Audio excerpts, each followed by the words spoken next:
এই ঝাপা গ্রামটি দেগঙ্গা ব্লক থেকে 6 থেকে 7 কিলোমিটার দূরে অবস্থিত।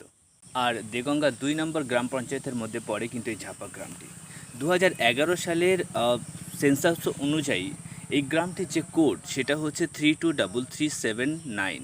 টোটাল 41.5 হেক্টর জায়গা নিয়ে কিন্তু এই গ্রামটি অবস্থিত। তার মানে বুঝতেই পারছেন যে গ্রামটি কিন্তু হোসেনপুরের থেকেও একটু ছোট।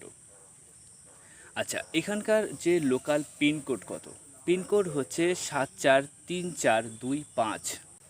এই গ্রাম থেকে সবথেকে কাছে যে শহর সেটা হচ্ছে বারাসাত। এখান থেকে 22 কিলোমিটার দূরে অবস্থিত বারাসাত। 2011 সালের আদমশুমারি অনুযায়ী এই গ্রামের মোট জনসংখ্যা হচ্ছে 934 জন, যার মধ্যে পুরুষ হচ্ছে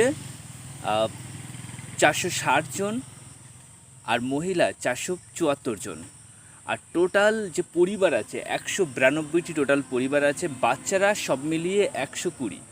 বাচ্চাদের যে এডুকেশন ব্যবস্থা, এইখানে দুটো স্কুল আছে। ঝাপায় একটা নিজস্ব স্কুল আছে, এইখানে গ্রামে একটা স্কুল আছে যেটা ঝাপা চৌমাথাতে অবস্থিত।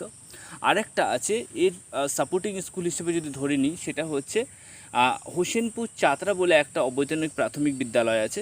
তো সেটাও কিন্তু এই 120 জন যে বাচ্চা আছে তাদের কিন্তু এডুকেশনের দায়ভার আছে তাদের উপরে। এইবারে আমি যদি এই গ্রামের প্রতিবেশী যেসব গ্রামগুলো আছে তাদের সম্পর্কে একটু বলি। এই গ্রামের যেমন পূর্ব দিকে আছে আমিনপুর, এটার উত্তর দিকে আছে কালিয়ানি, আর যদি পশ্চিম দিকে যাই তাহলে হবে হোসেনপুর, দক্ষিণ দিকে খোর্দ। এইবারে আসি পাবলিক ট্রান্সপোর্ট, এখানকার যাতায়াত ব্যবস্থা কীরকম। ঝাপা চৌমাথায় দিয়ে কিন্তু এখানকার অটো রুট আছে, যেটা দেগঙ্গা থেকে তেলিয়া বলে একটা জায়গা আছে সেই দিকে যাওয়া আসা করে।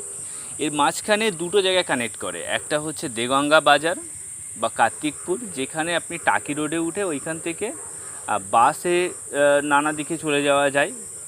আচ্ছা, দ্বিতীয় হচ্ছে লেবুতলা স্টেশন। লেবুতলা স্টেশনে যদি ওঠেন ওখান থেকেও নানা দিকে চলে যাওয়া যায় ট্রেন পথ ব্যবহার করে। তো এখানকার যোগাযোগ ব্যবস্থা কিন্তু অনেকটাই উন্নত বিগত দিনে যেসব গ্রামগুলো নিয়ে করেছি তাদের তুলনায়।